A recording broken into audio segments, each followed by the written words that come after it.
Today we will move to the next topic of this chapter, that is financial decision. You know very well, financial decisions are concerned with the three major decisions which are clearly depicted in the given figure. The first one is investment decision, second is a financing decision, and third one is a dividend decision.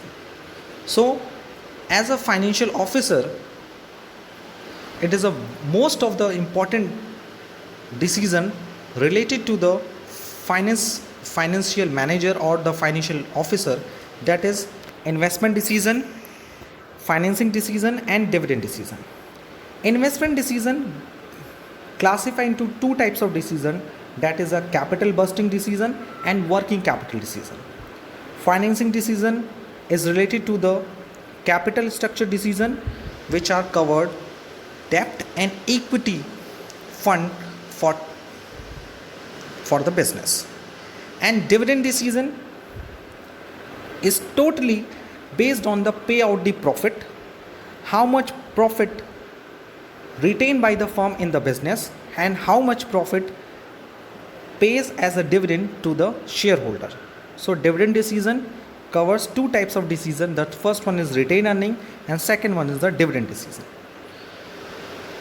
So basically अगर हम कहें कि एक financial manager हो या financial officer हो, उसे financial management को प्रॉपर एडुकेट करने के लिए, प्रॉपर मैनेज करने के लिए, फाइनेंशियल हेल्थ को एडुकेट बनाए रखने के लिए, सक्सेसफुल बनाए रखने के लिए, स्ट्रॉन्ग बनाए रखने के लिए, इफेक्टिव बनाए रखने के लिए, प्रोटेक्टिव बनाए रखने के लिए तीन तरह के डिसीजन लेने पड़ते हैं. पहला डिसीजन जो इन्वेस्टमेंट से रिलेटेड होता है, जिसमें पहला होता है कैपिटल बस्टिंग डिसीजन, जिसे सिंपल भाषा में कहा जाता है लॉन्ग टर्म डिसीजन. यानी पैसा इन्वेस्ट करना है हमें फिक्स एसेट्स में, तो ये डिसीजन कहलाता है कैपिटल बस्टिंग डिसीजन.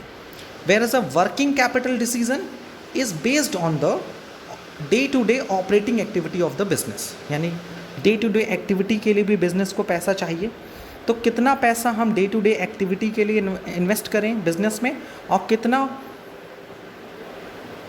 बिजनेस में फिक्स एसेट्स को परचेस करने में करें, उसे हम कैपिटल बस्टिंग डिसीजन कहते हैं. रही बात दूसरा decision, that is a financing decision. Financing decision is based on the capital structure of the company. यानी एक कंपनी की या बिजनेस का कैपिटल स्ट्रक्चर कैसा होगा, उसमें कितना डेब्ट फंड होगा, कितना ओन्ड फंड होगा, ये डिसाइड करना भी फाइनेंशियल मैनेजमेंट का ही काम होता है, फाइनेंशियल ऑफिसर का ही काम होता है, जो ये डिसाइड करता है कि हमारे कैपिटल स्ट्रक्चर में कितना प्रोपोर्शन बोरोड फंड होता है यानी डेब्ट, और कितना प्रोपोर्शन इक्विटी का होता है यानी ओनर्स फंड का होता है. The third and important decision related to the financial officer, that is the dividend decision. Financial officer को ये भी डिसाइड करना पड़ता है कि फर्म को जितनी प्रॉफिट हो रही है, बिजनेस को जितनी प्रॉफिट हो रही है, उस प्रॉफिट में से कितना प्रॉफिट वो फर्म में रखे, यानी फर्म में ही रखे, रिटेन करके रखें, फर्म में री इन्वेस्ट कर दे, जिसे which is also known as a ploughing back of profit, that is retained earning. And कितना पैसा, how much money provided as a profit to the shareholder, यानी कितना पैसा वो अपने शेयर होल्डर को डिस्ट्रीब्यूट कर दे. एंड आई मस्ट टू से you the financial management totally based on these three decision. अगर आप फ्यूचर में फाइनेंशियल ऑफिसर बनते हैं, आपको फाइनेंशियल मैनेजमेंट का वर्क मिलता है, तो आपके पूरे लाइफ में ये तीनों डिसीजन जो हैं आसपास घूमते रहेंगे, आपको यही तरह के डिसीजन लेने पड़ेंगे. इसीलिए फाइनेंशियल मैनेजमेंट की डेफिनेशन में गिवन था कि financial management relates to the financial decision making. Okay, so let's discuss it. The three important decision of financial management: investment decision, financing decision, and dividend decision. The first one is investment decision. This decision involves careful selection of assets in which fund are to be invested. Investment decision can be a long term or short term. यानी investment decision में हम ये carefully choose करते हैं कि कितना पैसा हम इन्वेस्ट करें एसेट्स में, और ये इन्वेस्टमेंट शॉर्ट टर्म पर्पस के लिए भी हो सकता है, लॉन्ग टर्म पर्पस के लिए हो सकता है. If we are talking about the long term investment, so it will be known as the capital bursting decision. A long term investment decision is called capital bursting decision. It involves committing the finance on a long-term basis for example making investment in a new machinery to replace an existing one or acquiring a new assets or opening a new branch. अगर हम example लें कि हमें एक नई machine को ख़रीदना है, उसे उसमें इन्वेस्ट करना है पुरानी किसी मशीन को रिप्लेस करके, या फिर किसी नई फिक्स एसेट्स को एक्वायर करना है, या फिर किसी नई ब्रांच को ओपन करना है। So such kind of decision are related to the capital bursting decision. The second paragraph related to this decision, capital busting decisions are very crucial as they affect the earning capacity of the business in the long run। यानी capital budgeting decision एक बहुत important decision होता है क्योंकि हमारी ये business की earning capacity को लॉन्ग रन में इफेक्ट करता है। Since this decision involves huge amount of investment and are irreversible. और ये डिसीजन ऐसा होता है जिसमें हमें ज़्यादा पैसा की ज़रूरत होती है। अगर हमें AC को ख़रीदना है, एयर कंडीशनर ख़रीदना है, तो you know very well AC खरीदने के लिए 50-60,000 रुपीज़ की फ़ंड की ज़रूरत पड़ेगी। वहीं AC के बिल का पेमेंट करना है मंथली, तो वो शायद उतना ज़्यादा हैवी अमाउंट नहीं होगा। So we can say that the capital bursting decision involves huge amount of investment. इसमें ज़्यादा पैसा लगता है एंड आर इरिवर्सिबल। और इस तरह के डिसीजन लेने के बाद हम इसको वापस जल्दी रिवर्स नहीं कर सकते। रिवर्स करने में हमें लॉस होगा। जैसे फॉर एग्ज़ाम्पल हमने प्रोडक्शन के लिए एक मशीन खरीदी एंड आफ्टर 6 मंथ हमें लगा कि ये मशीन उतना अच्छे ढंग से काम नहीं कर रही है, हमें इसे रिप्लेस कर देना चाहिए।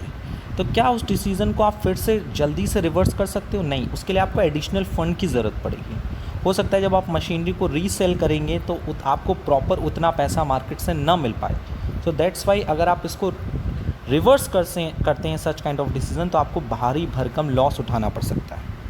सो it is very important, they need to be taken with utmost care. यानी जब आप कैपिटल बस्टिंग डिसीजन लेते हैं सो आपको काफ़ी केयरफुल रहना पड़ता है सच kind of decision.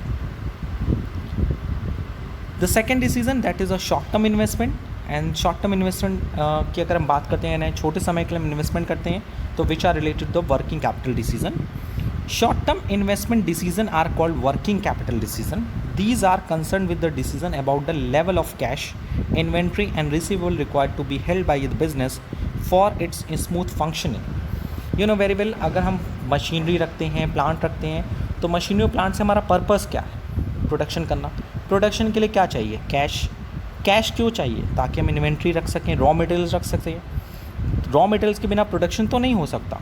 So working capital decision इस बात पे फोकस करता है कि हमारे पास कितना लेवल ऑफ कैश अवेलेबल होना चाहिए, हमारे पास प्रॉपर कितनी इन्वेंट्री होनी चाहिए, कितने रिसीवेबल्स अवेलेबल होनी चाहिए, ताकि हम बिज़नेस की जो फंक्शन है, ऑपरेटिंग एक्टिविटी है, उसमें स्मूथनेस बनाए रखें। अगर मैं आपका बेसिकली आपके घर की बात करते हैं, आपके घर बहुत बड़ा है, आपके घर में सारी सुख सुविधाएँ हैं, लेकिन अगर घर को चलाने के लिए अगर आपके पास प्रॉपर कैश नहीं है, यानी जो मंथली बिल होते हैं, monthly bill like ration bill and electricity bill and various kinds of bill like a house tax, water tax। so अगर हम बात ये करें कि अगर हमारे पास एक घर है बहुत बड़ा, जैसे मैंने अभी आपको एग्जांपल दिया, घर है, तो घर में कई तरह के फिक्स एसेट्स और कई तरह की वर्किंग कैपिटल हम लोग इन्वॉल्व करते हैं। फिक्स एसेट्स लाइक अगर हम घर में टीवी खरीदते हैं, फ्रिज खरीदते हैं, वॉशिंग मशीन खरीदते हैं, एयर कंडीशनर खरीदते हैं, कूलर्स खरीदते हैं, फर्नीचर्स खरीदते हैं। So such kind of investment which are related to the long term purpose. So this kind of decision related to the capital bursting decision. And अब क्या इन सारी चीज़ों से आपका घर चल सकता है? हाँ सर, ये हमें रहने के लिए सहूलियत प्रदान करते हैं, हमें थोड़ा कंफर्ट प्रोवाइड करते हैं। But what are our basic need? Basic need क्या है हमारी? खाना खाना। सो उसके लिए हम आपको वर्किंग कैपिटल की ज़रूरत। वर्किंग कैपिटल मीन्स राशन होना चाहिए, यानी आपके पास चूल्हा है, गैस है, but you have a not a ration. तो क्या राशन के बिना आप खाना बना सकते हैं? नहीं बना सकते हैं। ग्रॉसरीज़ के बिना नहीं बना सकते हैं। एज़ वेल एज़ इलेक्ट्रिसिटी का बिल नहीं पे करेंगे मंथली, अगर आपका घर खुद का नहीं है, रेंट पे, तो अगर आप रेंट नहीं पे करेंगे तो क्या ये इस तरह के जो खर्चे हैं वो आपके बिज़नेस को या आपके घर को डे टू डे एक्टिविटी में सपोर्ट करने में काफ़ी हेल्प करते हैं। सो अगर आप अपने घर का एग्जांपल लीजिए, चाहे आप किसी भी बिजनेस का लीजिए, तो बिजनेस और घर को चलाने के लिए आपको दो तरह का इन्वेस्टमेंट करना पड़ता है. The first investment which are related to the long term purpose which is known as capital bursting decision, and the second one is investment related to the working capital, and these decisions affect the day-to-day working of a business and also affect the liquidity as well as the profitability of the business. यानी आप ज़्यादा production करेंगे तो ज़्यादा production के लिए आपके पास ज़्यादा रॉ मटेरियल्स होने चाहिए, तो ही आप जाके ज़्यादा सेल कर पाएंगे, ज़्यादा सेल कर पाएंगे तो ज़्यादा से ज़्यादा आपके पास प्रॉफिट होगा. So in the next topic of this, the first one is factor affecting capital busting decision. What is capital busting decision? अभी मैंने just बताया कि any decision which are related to the long term purpose, investment is the fixed asset, it is known as capital busting decision. So what are the factors who affect the capital busting decision? यानी जब हम capital busting decision लेते हैं तो कौन कौन से factors आपको affect करते हैं? The first one is the cash flow of the project. When a business invests huge amount of money in a certain project, then it expects regular and reasonable cash inflow from such an investment. Cash generated from operation are analyzed in selecting the desired project. यानी कि जब business कभी कभी huge amount invest करता है किसी भी project में या बिजनेस की बात हो रही है, तो वो सबसे पहले अपने मन में ये रखता है कि उस पर्टिकुलर प्रोजेक्ट से उसको हर साल या हर मंथली या क्वार्टरली या हाफ ईयरली उसको कितना रिटर्न आएगा. सो जनरली वो वही इन्वेस्टमेंट चूज़ करता है जहाँ पे उसका कैश फ्लो सबसे मैक्सिमम होता है और सबसे जल्दी होता है. जिसे हम बोल सकते हैं कि सपोज़ अगर आपने किसी प्रोजेक्ट में 10 लाख रुपीज़ लगाया और आपके पास दो लोग खड़े हैं कि मेरे प्रोजेक्ट में पैसा लगाओ, और दूसरा प्रोजेक्ट अलग है, यानी आपके पास 10 लाख रुपए हैं आपको इन्वेस्ट करने हैं, तो आपके पास दो प्रोजेक्ट वाले हैं, प्रोजेक्ट 1 एंड प्रोजेक्ट 2 में. सो प्रोजेक्ट 1 वाला कहता है कि हम हर साल आपको 50,000 रुपीज़ रिटर्न देंगे हर साल, और ये वाला कहता है हम आपको हर साल 60 रुपीज़ रिटर्न देंगे. सो अगर आप इसमें देखें तो आप कौन सा प्रोजेक्ट चूज़ करेंगे? द प्रोजेक्ट नंबर 2, क्योंकि प्रोजेक्ट नंबर 2 में रिटर्न भी ज़्यादा है, कैश फ्लो भी ज़्यादा है, एज वेल एज आपका जो 10 लाख रुपए जो आपने इन्वेस्ट किया वो जल्द से जल्द यहाँ से रिटर्न हो सकता है. So when you are invested in the long term project, so the first and most important part which affect the capital busting decision, that is a cash flow of the project. The second one is a rate of return. Each project is selected after the comparing expected return of the different project and the degree of risk involved in them. यानी जब आप किसी भी project को select करते हो कि किस प्रोजेक्ट में आपको इन्वेस्ट करना है, तो उसका दो चीज़ें तो सबसे पहले चेक करते हो, the rate of return, second one is the degree of risk. So risk rate of return तो सबसे इंपॉर्टेंट पार्ट है. The third is the investment criteria involve. The decision to invest in a particular projects involves a number of calculation regarding the amount of investment, interest rate, cash flow and rate of return. So investment का कई criteria होता है, तो वो criteria भी कहीं ना कहीं आपके इन्वेस्टमेंट को इफेक्ट करता है. For the most important part is the rate of return in case of the long term projects. तो जब आप किसी पर्टिकुलर प्रोजेक्ट में इन्वेस्ट करते हो तो number of calculation regarding the amount of investment, यानी कितना इन्वेस्ट करना है हमको, कितना इंटरेस्ट मिलेगा, हर साल कितना कैश फ्लो रहेगा और रेट ऑफ रिटर्न क्या रहेगा, ये सारी चीज़ें भी आपको कैपिटल बस्टिंग डिसीजन में काफ़ी हेल्प करती हैं और ये सारी चीज़ें आपको इफ़ेक्ट भी करती हैं. So we complete the first decision of financial decision, that is investing decision.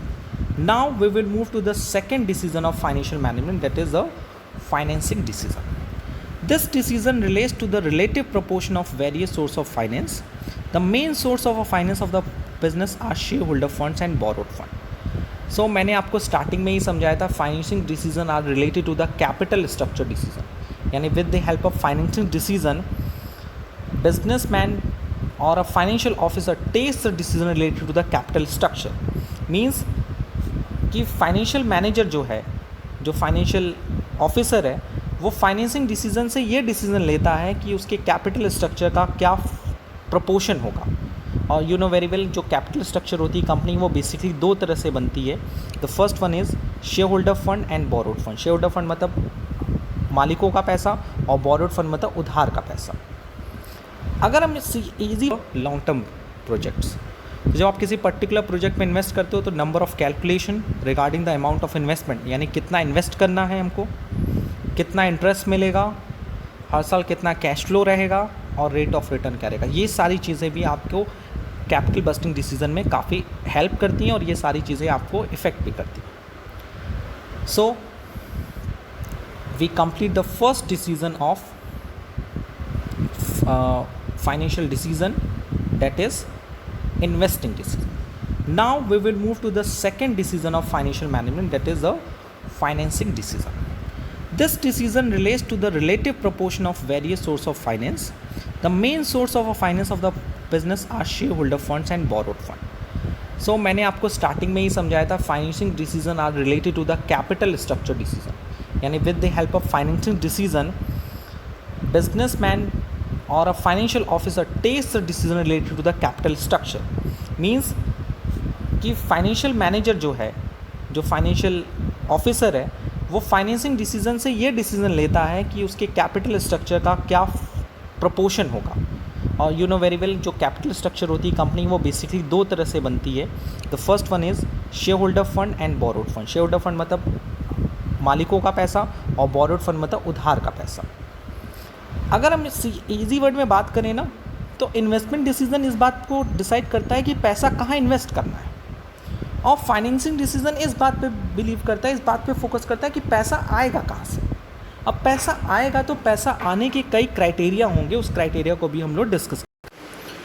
So basically हम ये कहना, आपको ये समझाने की कोशिश कर रहे हैं कि when we attend the first video classes of the financial management, जब हमने फाइनेंशियल मैनेजमेंट चैप्टर स्टार्ट किया था, तो उसी दिन मैंने आपको क्लियरली आपको बताया था कि फाइनेंशियल मैनेजमेंट में दो चीज़ें काफ़ी इंपॉर्टेंट होती है. The first one is arrangement of funds, second one is investment of funds, यानी पैसा कहाँ से आएगा और पैसा कहाँ लगाएंगे. तो पैसा जब लगाने की बात आएगी तो which are consider to the investment decision, और पैसा जुगाड़ करने की बात आएगी, अरेंज करने की बात आएगी, this is the procurement of fund, तो वो हमें फाइनेंसिंग डिसीजन के हेल्प से मिलेगा. So the main source of fund for a business are shareholder fund and borrowed fund. So financing decision relates to the relative proportion of various source of finance. Source of finance means finance कहाँ से available होगा. The next paragraph, a business has to decide the proportion of fund to be raised from source which serves the purpose most effectively. Thus we can say financing decision is concerned with how much finance to be raised from which source.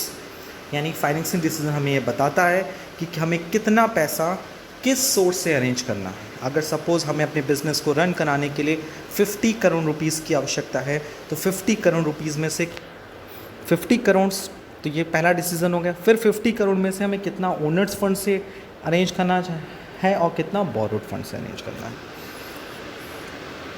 This decision determines the overall cost of capital and financial risk of the enterprises. ये पूरा जो decision है ये हमारे cost of capital को decide. Cost of capital means what?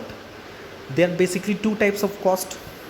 There two types of the source of finance, that is a owners fund and borrowed fund. अब owners fund पे आपको डिविडेंड पे करना है और बोरोड फंड में आपको क्या पे करना है? इंटरेस्ट. सो इंटरेस्ट और डिविडेंड ही क्या होते हैं? सोर्स ऑफ फाइनेंस के कॉस्ट ऑफ कैपिटल होते हैं.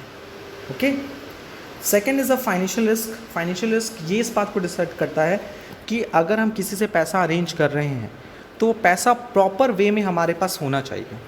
ये ना हो कि after some days, after some time या within a completion of the project वो पैसा हमसे रिटर्न करने की डिमांड करने लगे.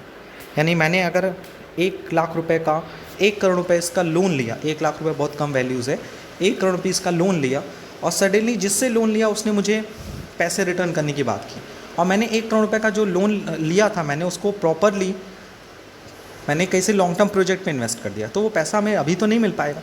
तो या तो मुझे प्रोजेक्ट पे लैप्स करना पड़ेगा और खुद वो बियर करना पड़ेगा लॉस. सो रिस्क दोनों तरीके का होता है. इन्वेस्टमेंट पे भी रिस्क होता है, फाइनेंसिंग में भी रिस्क होता है. फाइनेंसिंग में एक तरह का रिस्क और भी होता है कि जब आप बोरोड फंड लेते हैं इन इंस्टॉलमेंट, तो आपको 50 करोड़ रुपीज़ की ज़रूरत थी, 25 करोड़ रुपीज़ की फ़र्स्ट इंस्टॉलमेंट आपको मिल गई. और आपने इन्वेस्ट कर दिया एक ऐसे स्कीम में जिसमें आपको इंस्टॉलमेंट में इन्वेस्ट करना था। सो फाइनेंसिंग के फर्स्ट इंस्टॉलमेंट में आपने इन्वेस्टमेंट तो कर दिया, लेकिन वो बेनिफिट आपको तब तक नहीं मिलेगा जब तक आप पूरी इन्वेस्टमेंट नहीं करेंगे। तो आपको पता था कि बाद में आपको मिलेगा वो पैसा लोन के फॉर्म में, बट आफ्टर सम टाइम्स आपको ये पता चला कि वो पैसा आपको नहीं मिलेगा। तो कहीं ना कहीं आपका वो 25 करोड़ रुपीज़ भी क्या हो गया, लैप्स कर गया। तो कई तरह की रिस्क होते हैं, चाहे वो इन्वेस्टमेंट की बात हो, चाहे वो फाइनेंसिंग की बात हो।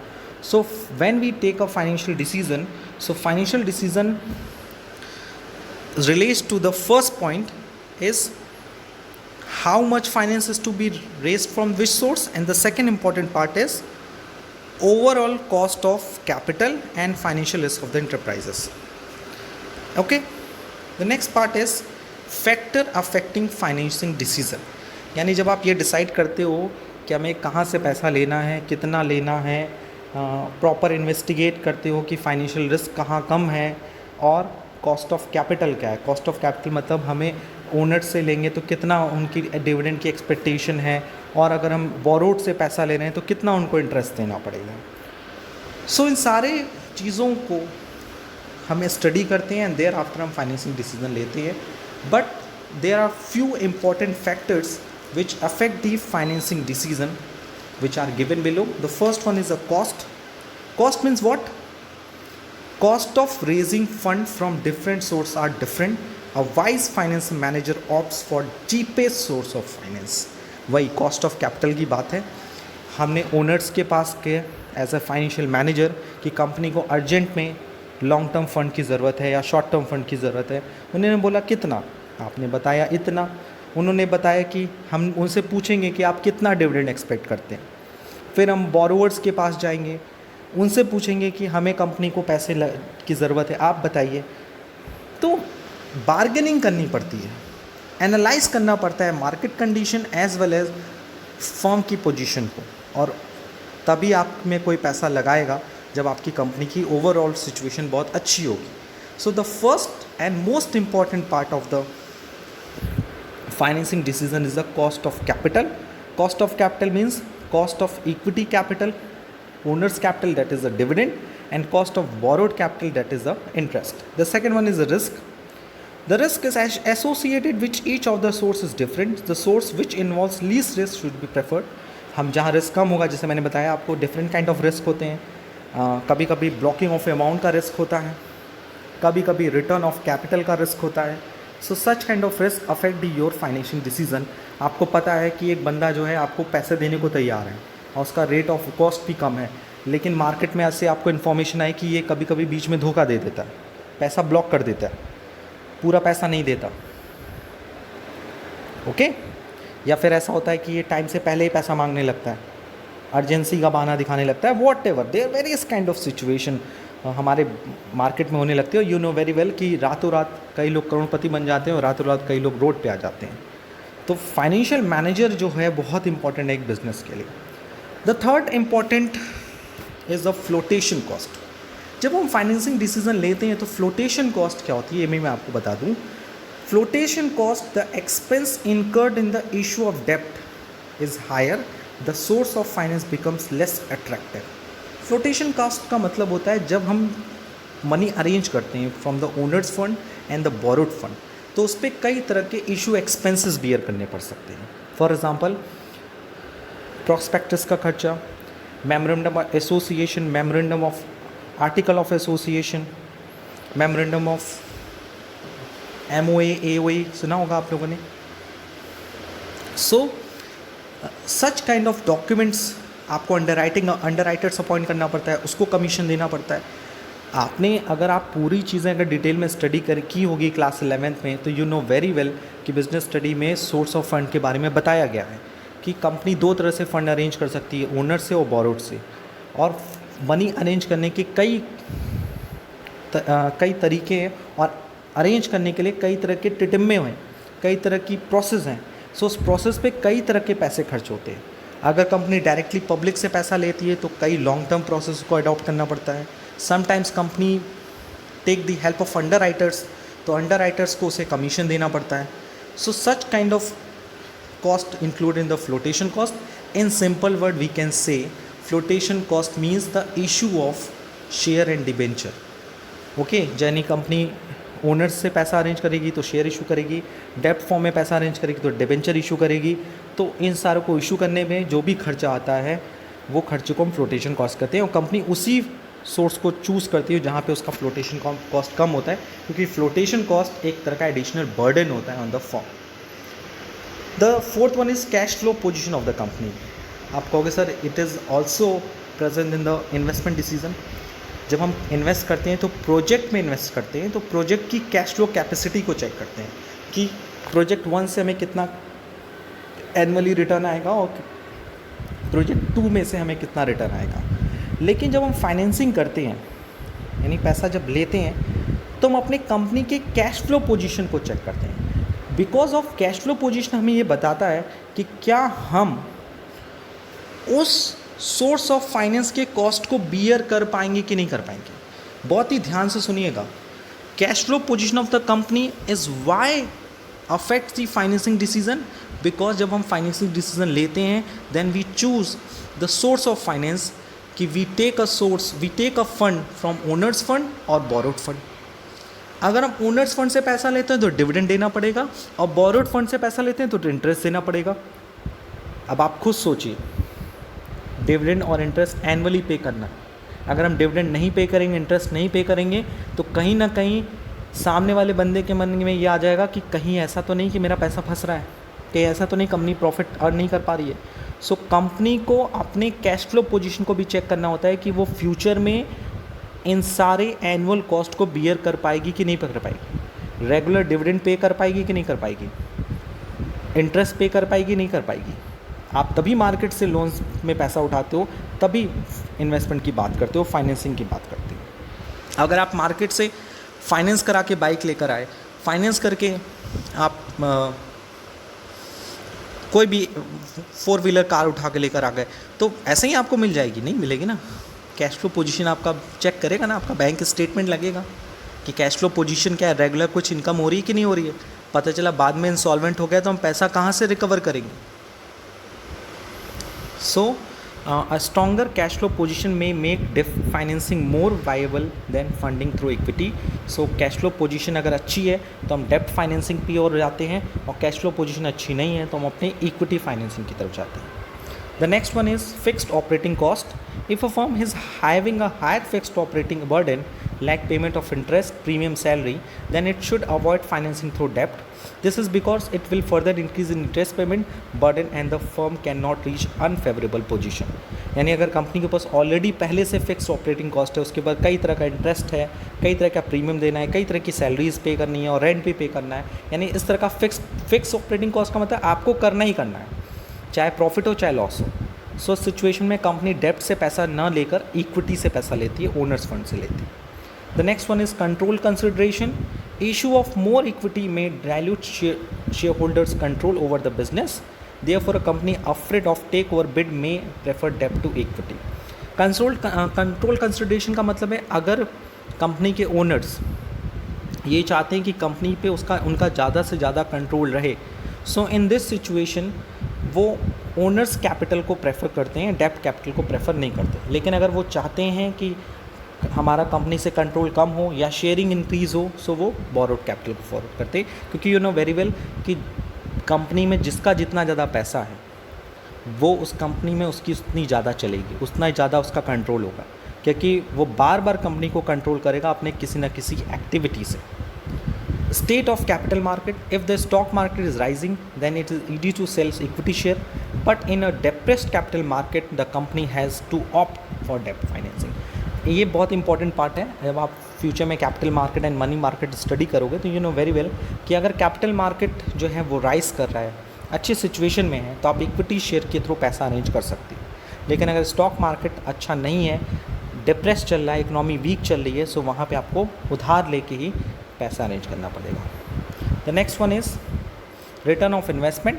Return of investment means the earning of a company on its investment. When ROI is more than the cost of debt, borrowed fund should be used.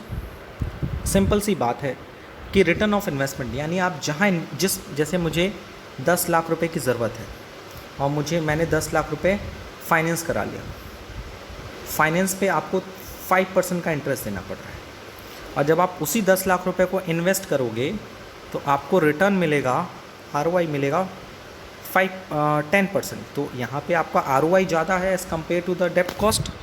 सो जब भी रिटर्न ऑफ इन्वेस्टमेंट जो है वो कॉस्ट ऑफ डेप्ट से ज़्यादा होती है, तो वहाँ पे आप लोग बोरोड फंड पे करते हैं। सेकंड, इसका फ़ायदा, इसका रीज़न क्या है? Interest paid on that is deductible from profit while calculating tax liability. इसका पहला फ़ायदा ये है कि जितना ज़्यादा आप इंटरेस्ट पे करोगे, ये मैं आपको फ्यूचर में भी समझाऊंगा, जितना ज़्यादा आप टैक्स इंटरेस्ट पे करोगे उतना ही आपकी टैक्स लायबिलिटी कम होगी। When a company has a more डेप्ट and it paid more interest to the debenture holder, so the tax liability of the company will decrease. Second फ़ायदा ये होता है increase the return of shareholder. ये भी important part है कि share holder का रिटर्न बढ़ता है। क्यों? क्योंकि कंपनी को प्रॉफिट तो हो रहा है, क्योंकि ROI ज़्यादा है, ओके, और हमें रिटर्न कितना देना है? 5%, इंटरेस्ट कितना देना है? 5%, ROI आ रहा है 10%, तो 5% तो पूरा शेयर होल्डर्स को ही मिलना है। यस, तो return of investment is the most important part of taking financing decision. The next one is tax rate. Since interest is deductible expense, cost of debt is affected by tax rate.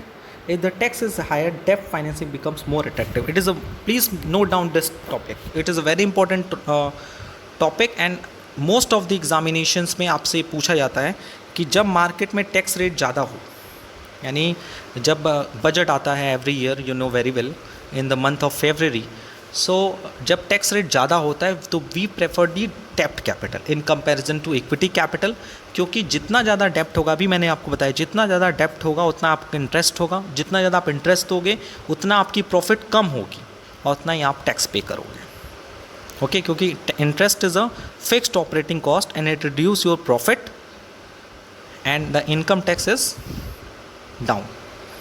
And last is flexibility. Financing should be done in such a way that it should be able to cater to additional requirement of fund in future. If a company uses its debts potential in full, it will lose flexibility to use further debts, which might more become necessary at the some future point. So flexibility is very important part कि अगर firm जो funds हैं उसको इस तरह से use करे कि एडिशनल रिक्वायरमेंट जो है फंड की वो फ्यूचर में बनी रहे, सो कंपनी इस केसेस में डेप्ट को यूज़ करती है, और अगर वो डेप्ट को पूरी तरह से यूज़ कर सकती है तो कहीं ना कहीं वो फ्लेक्सिबिलिटी को डाउन करती है, और जो कहीं ना कहीं फ्यूचर पॉइंट में आपके लिए डिफ़िकल्टी पैदा कर सकता है। सो फ्लेक्सिबिलिटी को और ईजी वर्ड में समझना है कि अगर मैं अपने कैपिटल स्ट्रक्चर में चेंजेस करते रहना है, कभी डेप्ट को बढ़ाना है, कभी इक्विटी को बढ़ाना है, so flexibility is very important part कि कभी हम अपने ओनर्स कैपिटल को इंक्रीज़ कर दें, कभी बोरोड कैपिटल को इंक्रीज़ कर दें। So it is totally based on the financing decision. So we discussed today we will discuss the two important decision related to the financial management. You know very well the basically three types of financial decision in this chapter, that is an investment decision, financing decision and dividend decision. Today we will discuss the two decision of financial decision, that is an investment decision and financing decision, as well as we discussed the factor affecting investment decision and factor affecting financial decision. In the next video we will discuss the dividend decision and the factor affecting the dividend decision. I hope today we cleared all the topics very easily.